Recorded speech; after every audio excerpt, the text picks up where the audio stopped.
Hello বন্ধুরা, আসসালামু আলাইকুম। আশা করি তোমরা সবাই ভালো আছো। আজকে আমরা অনার্স প্রথম বর্ষের ক্যালকুলাস 1 চ্যাপ্টার 1 ফাংশনাল লেখচিত্র নিয়ে আলোচনা করব। তো আমরা আমাদের আগের বিগত লেকচারগুলোতে ফাংশনের ডোমেন এবং রেঞ্জ কীভাবে নির্ণয় করে সেগুলো দেখছিলাম। তো আজকে আমরা লেখচিত্রের মাধ্যমে কীভাবে ডোমেন এবং রেঞ্জ নির্ণয় করব সেটা দেখব।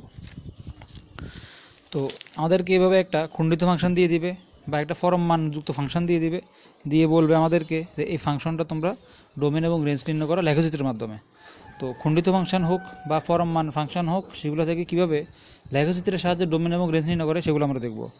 তো প্রথমত আমরা যে খণ্ডিত ফাংশন থেকে লেখচিত্রের মাধ্যমে কীভাবে ডোমেন এবং রেঞ্জ নির্ণয় করে সেটা দেখব। এর পরবর্তীতে আমরা পরবর্তী লেকচারে ফরম মানযুক্ত ফাংশনের লেখচিত্র থেকে কীভাবে ডোমেন এবং রেঞ্জ নির্ণয় করে সেটা দেখব। তো আমাদেরকে এখানে একটা ফাংশন খণ্ডিত ফাংশন বলে দিছে যে এফ অফ এক্স সমান এক্স স্কোয়ার, যখন এক্স লেস দেন জিরো, অর্থাৎ এক্সের মান যদি জিরো থেকে ছোটো হয় তখন ফাংশনটা, এক্সের মান যদি জিরো থেকে বড় বা সমান বা এক থেকে ছোটো বা সমান এরকম হয় তখন ফাংশন হয়েছে কত এক্স, আর এক্সের মান যদি এক থেকে বড় তখন ফাংশন হয়েছে কত 1/x, অর্থাৎ এফ অফ এক্স সমান কত 1/x। তো এই তিনটা ফাংশন দিয়ে দিচ্ছে, এটা খণ্ডিত ফাংশন। এই খণ্ডিত ফাংশনকে আমরা লেখচিত্রের সাহায্যে ডোমেন এবং রেঞ্জ নির্ণয় করব। তো খণ্ডিত ফাংশনের ডোমেন রেঞ্জ নির্ণয় করাটা তুলনামূলকভাবে খুব সহজ, শুধুমাত্র তোমরা জিনিসগুলো একটু মনে রাখবা। তো দেখো এখানে মূলত তিনটা ব্যবধি বলে দিচ্ছে, এই তিনটা ব্যবধির জন্য তিনটা ফাংশন কি কার্যকর। তো তাহলে এটা এফ অফ এক্স বা এটাকে ওয়াই বলতে পারবো আমরা, কারণ ওয়াই আর এফ অফ এক্স ফাংশনের ক্ষেত্রে একই আমরা জানি। তা ওয়াই সমান বা এফ অফ এক্স সমান কত, এই তিনটা ফাংশন এত তখন এত, এত তখন এত, এত তখন এত। তো আমার এখানে যে ব্যবধিগুলো দিয়ে দিচ্ছে, এই ব্যবধিগুলো থেকে আমরা কিছু বিন্দু বের করব, বিন্দুগুলা বা গ্রাফ কাগজ তৈরি করে বা লেখচিত্রের মধ্যে বসিয়ে সেখান থেকে ডোমেন এবং কি রেঞ্জ নির্ণয় করব। প্রথমে আমরা এই ব্যবধির জন্য কাজ করব, এক্স লেস দেন জিরো, অর্থাৎ এক্স জিরো থেকে ছোটোর জন্য এই ফাংশনটা, অর্থাৎ এফ অফ এক্স সমান এত বা ওয়াই সমান এত, এই ফাংশনটা থেকে আমরা কিছু বিন্দু বের করবো, তারপর সেগুলো আমরা লেখচিত্রে স্থাপন করব। তো এটা আনসার, অর্থাৎ শর্ত এক, অর্থাৎ এটা হচ্ছে প্রথম শর্ত, এটা হচ্ছে দ্বিতীয় শর্ত, এটা হচ্ছে তৃতীয় শর্ত। তো শর্ত এক মতো আমরা কী কাজ করি দেখো, এই ব্যবধি বলে দিছে, অর্থাৎ এক্স লেস দেন জিরো ব্যবধিতে এফ অফ এক্স ফাংশনটা কি বলে দিছে, এফ এক্স ফাংশনটা মানে আসলে ওয়াইটা আর কি, এটা বলে দিছে এক্স স্কোয়ার। আমরা এই ব্যবধির জন্য কাজ করতেছি এক্স স্কোয়ার। তো আমরা তাহলে এই ব্যবধির ভিতরের এই শর্তটা মেনটেন করে কিছু বিন্দু স্থাপন করে এই ওয়াই সমান এক্স স্কোয়ারের জন্য কিছু বিন্দু বের করি লেখচিত্র, অর্থাৎ তার তালিকা মতন তৈরি করে আর কি। তাহলে আমরা এখানে তালিকা করব, সর্বোচ্চ দুইটা বিন্দু ধরলে হবে, দুইটা বেশি ধরবো না আমরা। এখানে দেবো কত এক্স, এখানে দেবো কত ওয়াই। তো এখানে একটা ব্যবধিতের মধ্যে বলছে এক্সের মানটা জিরো থেকে ছোটো। তো জিরো থেকে ছোটো আমরা একটা মান চিন্তা করি, ধরলাম -1, জিরো থেকে ছোটো। তো এক্সের মান যদি -1 হয় তাহলে এখানে এক্সের মান -1 বসাও, তাহলে -1 স্কোয়ার মানে কত +1, তাহলে ওয়ার মান কত পাবো আমি এখানে +1। এক্সের মান জিরো থেকে ছোটো একটা মান চিন্তা করো -2। তো -2 যদি এখানে এক্সের পরিবর্তে বসাও, -2 স্কোয়ার মানে কত +4। তাহলে এক্সের দুইটা মানের জন্য, জিরো থেকে ছোটো দুইটা মানের জন্য আমি এই ওয়াই দুইটা মান পাইছি, যেটা মানের মাধ্যমে হবে। তাহলে এখানে লিখতে হবে, সুতরাং এখানে এক্স এবং ওয়াই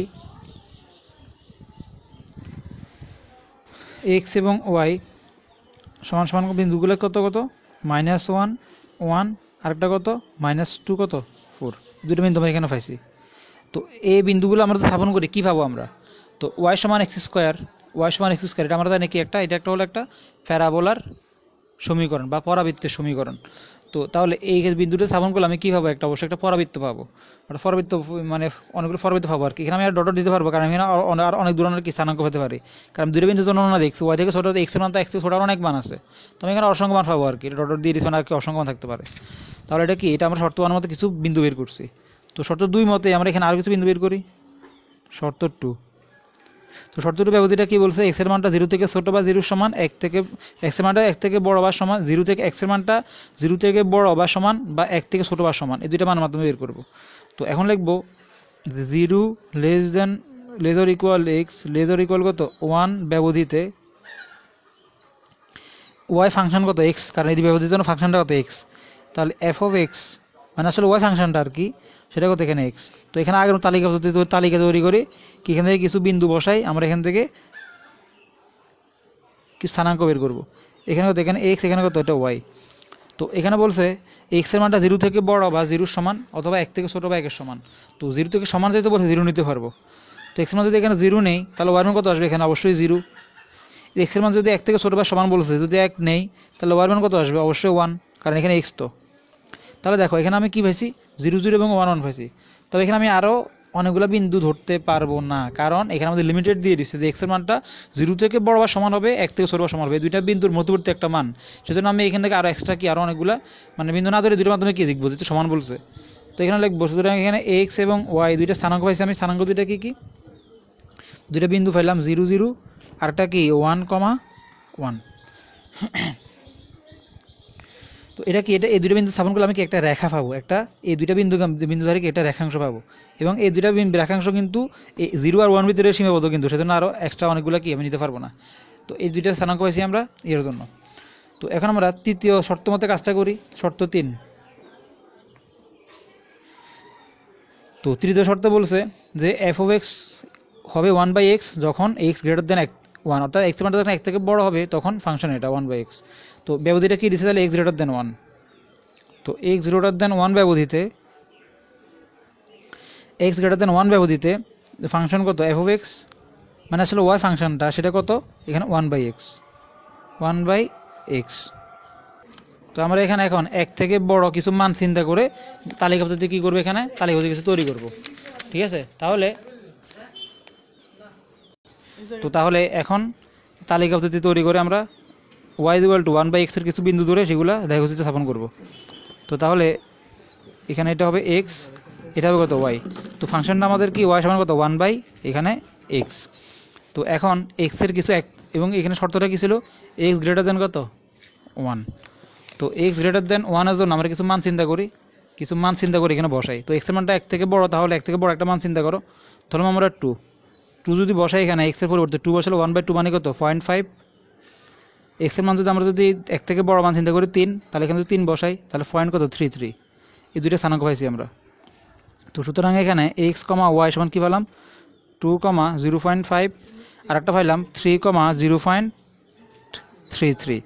তো এখন আমরা এখানে যে বিন্দুগুলো পাইলাম এই বিন্দুগুলো আমরা স্থাপন করব। তো এখানে আমরা যে সমীকরণটা y সমান 1/x, এটা কি একটা আয়তাকার হাইপারবোলার সমীকরণ এটা।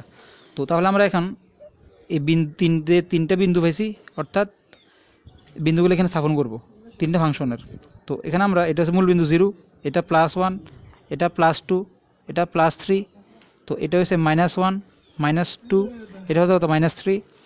এখানে দেখি এটা 1 2 3, এখানে একটা কত 1 2 কত 3।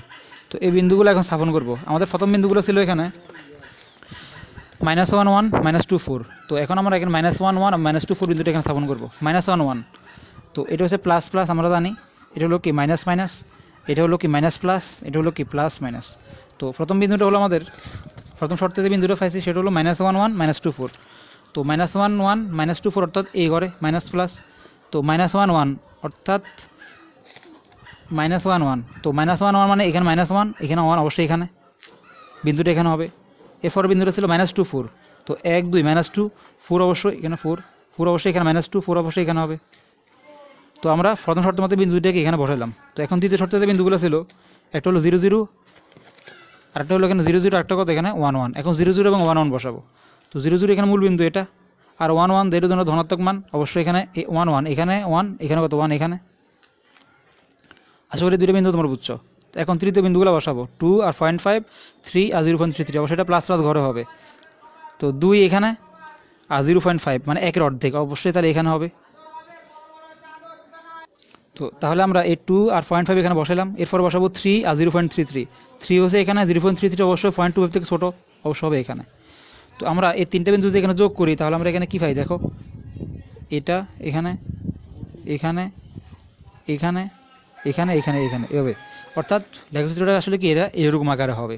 তো এখান থেকে যে আমরা লেখচিত্র নির্ণয় করে ফেলছি, এখন এখান থেকে আমরা ডোমেন এবং রেঞ্জ নির্ণয় করব। তো তাহলে এখান থেকে আমরা ডোমেন নির্ণয় করব, ডোমেন অর্থাৎ ডি অফ এফ। তো ডোমেন নির্ণয় করবো কীভাবে, প্রথমে এখানে বিন্দু স্থানাঙ্কগুলো ফাইসিগুলো বসাই। এই বিন্দুটা কত ছিল এখানে -1 1, এটা হলো ফাইসি আমরা -1 1, আর এটা ফাইসি কত আমরা -2, 4। আর এখানে এটা ফাইসি মূল বিন্দু 0 0, এটা ফাইসি কত 2, 5, সরি এটা ছিল আমাদের 1, 1, এটা পাইছি আমরা 1, 1, এটা ছিল আমাদের 2, 0.5, আর বিন্দুটা ছিল আমাদের 3, 0.33। তো এই বিন্দুগুলো থেকে এখন আমরা ডোমেন এবং রেঞ্জ কীভাবে নির্ণয় করবো সেটা দেখবো। প্রথমে ডোমেন নির্ণয় করবো। তো ডোমেন আসলে এখানে যে মানগুলো, প্রথমে মানগুলো যে -1 -2 এই মানগুলা, প্রথমত এই 0 -1 -2 এগুলো সবগুলো হচ্ছে এক্সের মান। এখানে যে 1 2 3 এগুলো হচ্ছে এক্সের মান। এর পরবর্তী যে মানগুলা ওয়াই 4, এই যে 1 4, এই 0 1 4 এগুলো হচ্ছে ওয়াইয়ের মান, অর্থাৎ এগুলো রেঞ্জ হিসেবে কাজ করবে আর কি। এখানে 1 0 1 0.5 0.33 এগুলো রেঞ্জের মান। তো এই দুইটা লিমিটেশন, বিদ্যুৎ লিমিটেশন দেখে আসলে আমরা এখান থেকে ডোমেন নির্ণয় করতে পারবো। তো প্রথমে আমরা এখানে এক্সের মানগুলো নিয়ে চিন্তা করবো। প্রথমে এক্সের মান এখানে 0, এরপর -1, এরপর -2। তো দেখতেছি মানগুলো যেতে অবশ্যই ঋণাত্মক দিকে যেতে মানে চলতেছে 0 -1 -2 চলতে চলতে অবশ্যই ঋণাত্মক অসীম দিকে চলে যাবে মানগুলো ডোমেনের ক্ষেত্রে। তাহলে ঋণাত্মক দিকে চলে যেতেছে, তাহলে অর্থাৎ বাস্তব সংখ্যার আমরা যদি চিন্তা করি, এদিকে ধনাত্মক অসীম, এদিকে ঋণাত্মক অসীম, এদিকে উন্নতি 0, অর্থাৎ এখানে এক্স একটা ছিল মান কত 0 -1 -2, এদিকে তো ঋণাত্মক মান অর্থাৎ 0, এখানে -1 -2। অবশ্যই আমি যদি আরও কিছু বিন্দু বসাতাম অবশ্যই আরও ঋণাত্মক মান দিকে চলে যেত, আরও দিকে আসতো, অর্থাৎ এটা -ইনফিনিটি পর্যন্ত আসবে, মানগুলো চলবে আর কি ডোমেনের ক্ষেত্রে এটা। সুতরাং এখানে দিলাম এখানে দিলাম -ইনফিনিটি। তো এর পরবর্তীতে এক্সের মান দেখতেছি আমরা, এক্সের মান পর আছে 0 1 2 3, অবশ্যই মানটা ধনাত্মক দিকে যাচ্ছে 0 +1 +2 +3। আমি যদি এখানে আরও কিছু বিন্দু চিন্তা করতাম তাহলে অবশ্যই প্লাস দিকে চলে যেত, অর্থাৎ ধনাত্মক অসীম দিকে চলে যেত। তাহলে এখানে সর্বোচ্চ +ইনফিনিটি পর্যন্ত যাবে মানগুলো। তাহলে এখানে কত +ইনফিনিটি। তাহলে এখানে এই লেখচিত্র থেকে দেখতে পারলাম আসলে ডোমেন হলো কত -ইনফিনিটি থেকে +ইনফিনিটি। এটাকে আমরা অল রিয়েল নাম্বার অফ আর এভাবে দিতে পারবো। তো এখান থেকে আমরা এখন ডোমেন নির্ণয় করলাম। এখন নির্ণয় করবো রেঞ্জ অফ কত আর অফ এ ফাংশনের কি রেঞ্জ। তো রেঞ্জ নির্ণয় আমরা বিন্দুগুলো থেকে দেখতে পারবো। তো এখানে রেঞ্জের সিটগুলো কত, এই 0 1 4 এগুলো হচ্ছে ওয়াইয়ের মানটা মানে রেঞ্জ আর কি, আর এদিকে রেঞ্জের মানগুলো 0 1 0.5 0.3 এগুলো কি রেঞ্জের মান। তো এখানে আসলে একটা দেখা যাচ্ছে মূল বিন্দু স্পেসিফিক বিন্দু 0, 0 থেকে একবার দেখতেছি মানগুলা 1 4 দিকে বাড়তেছে। এর পরবর্তী মানগুলো আবার এক্ষেত্রে 1 এই যে 0 থেকে 0 1 0.5 0.33 এদিকেও বাড়তেছে, অর্থাৎ ওয়াইয়ের ক্ষেত্রে মানগুলা স্থানাঙ্ক মানগুলা এই যে 1 4 এগুলো ধনাত্মক দিকে যাইতেছে, আর এদিকেও মানগুলা ওয়াইয়ের মানগুলা 1 0.5 0.3 ধনাত্মক দিতেছে, অর্থাৎ এখানে দেখা যাচ্ছে এখান থেকে ঋণাত্মক মান আসার কোনো সম্ভব না নাই। তাহলে এখান থেকে আমি বলতে পারবো রেঞ্জ যেহেতু 0 থেকে কাজগুলো হইতেছে, একবার 0 থেকে কি ধনাত্মক দিকে চলতেছে, আবার এই ক্ষেত্রেও দেখছি মানগুলো 0 থেকে ধনাত্মক দিকে চলতেছে, +ইনফিনিটি দিকে যাইতেছে। তাহলে অবশ্যই এখানে রেঞ্জ হবে 0 থেকে +ইনফিনিটি পর্যন্ত, কারণ 0-র ক্ষেত্রে এখানে রেঞ্জের ক্ষেত্রে এখানে ঋণাত্মক কোনো মানা সম্ভব নাই, অর্থাৎ 0 1 4 ধনাত্মক দিকে যাচ্ছে মানগুলা, আর এই ক্ষেত্রেও মানগুলা 0 1 0.5 0.33 এখানে ধনাত্মক দিকে দিয়েছে, অর্থাৎ এখানে ঋণাত্মক মানের কোনো সম্ভাবনা নাই। তাহলে এখানে রেঞ্জ হবে 0 থেকে কত ইনফিনিটি পর্যন্ত। তো তাহলে আমরা কী করলাম, লেখচিত্র কীভাবে ডোমেন এবং রেঞ্জ নির্ণয় করলাম সেটা দেখলাম। তো আশা করি তোমরা আজকে এই লেখচিত্র ফাংশন, খণ্ডিত ফাংশন লেখচিত্র থেকে লেখচিত্র অঙ্কন করে কীভাবে এখান থেকে ডোমেন এবং রেঞ্জ নির্ণয় করে সেটা দেখছো। তো আমরা আমাদের পরের লেকচারে পরম মান ফাংশনের ডোমেন রেঞ্জ লেখচিত্র থেকে কীভাবে ডোমেন রেঞ্জ নির্ণয় করে সেটা দেখবো। তো আজকে এই পর্যন্তই, সব ভালো থাকো, আসসালামু আলাইকুম।